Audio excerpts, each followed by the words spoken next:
Magandang araw sa inyong lahat. Welcome sa aming podcast. Ako si Carl at kasama ko si Miss Nicole, Eliza, and Kim with Mr. Clint.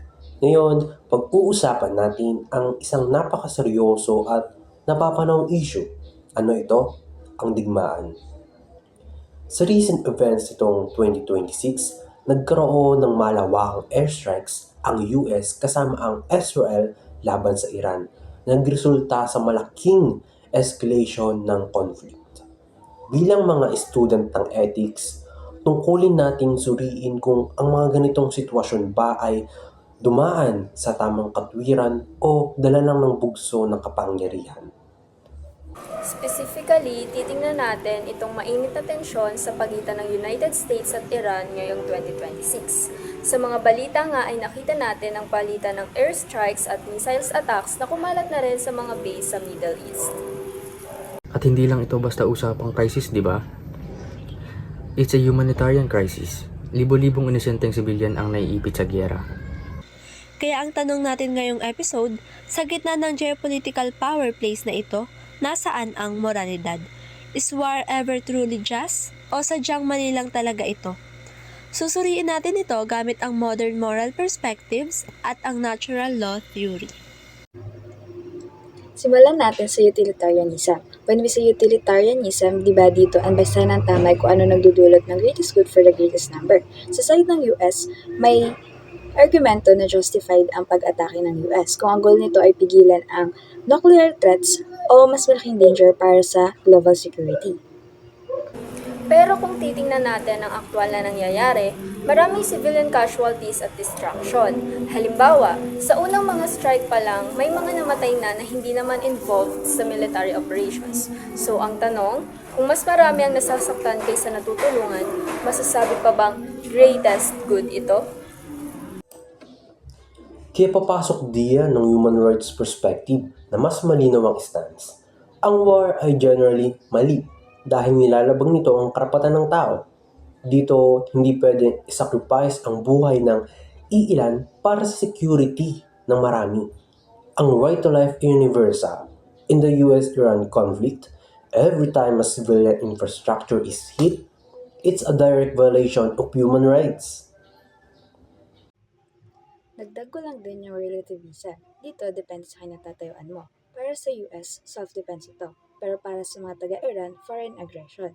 It shows how modern morality can sometimes be subjective, making it hard to find a middle ground. At sa social justice perspective, makikita natin na ang pinaapektado ay hindi ang leaders, kundi ang ordinaryong tao, mga pamilya, bata, workers, habang ang political powers ay nagde-decide ng war. Ngayon, subukan natin gamitin ang mas timeless na lens, ang natural law theory. Unlike relativism, ang natural law ay naniniwala na may objective na moral order na nakabase sa ating human nature. Ang unang-unang principle dyan ay ang preservation of life. Naturally, ang tao ay may drive na mabuhay at protektahan ang sarili. So automatically, the destruction caused by war contradicts this basic human inclination. Pero teka, does natural law forbids all kind of force? Hindi naman, di ba? Correct. Natural law uses moral reasoning. May concept tayo ng just war or defensive war. Kung ang goal ay protektahan ang mga inosente, which is the number one basic goods according to Saint Thomas Aquinas, ang preservation of life, at ibalik ang social order, pwedeng maging justified ang paggamit ng force. Pero here's the drill. For it to be moral under natural law, ang intention ay dapat intrinsic good, hindi pwedeng dahil lang sa greed for oil, power, or political dominance. Kung ang drive ay hegemony o pagkontrol sa rehiyon, then it fails the natural law test. It becomes a violation of the moral order. Napakagandang punto, Nicole. Kung i-compare natin sila, ang modern perspectives like utilitarianism ay madalas tumingin sa results o outcome. Halimbawa, okay lang ba ang giyera basta nanalo tayo sa dulo?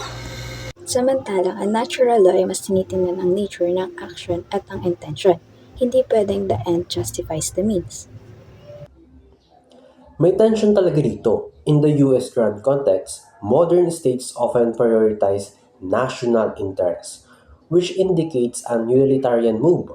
Habang ang natural law ay nire-remind tayo na ang buhay ng bawat tao, Iranian man o Amerikano, ay may pantay na dignidad na hindi pwedeng basta-basta isakripisyo. Bilang pagtatapos, ang aming grupo ay naniniwala na bagamat komplikado ang geopolitics, ang moralidad ay hindi dapat isang tabi. Based sa aming pagsusuri, ang giyera ay dapat laging ituring na failure of reason. Ayon sa natural law, ang ating kakayahang mag-isip ay dapat gamitin sa pursuit of truth at diplomacy at hindi sa dahas.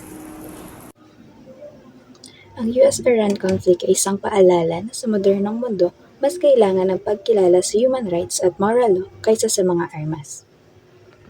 Muli, ako si Clint.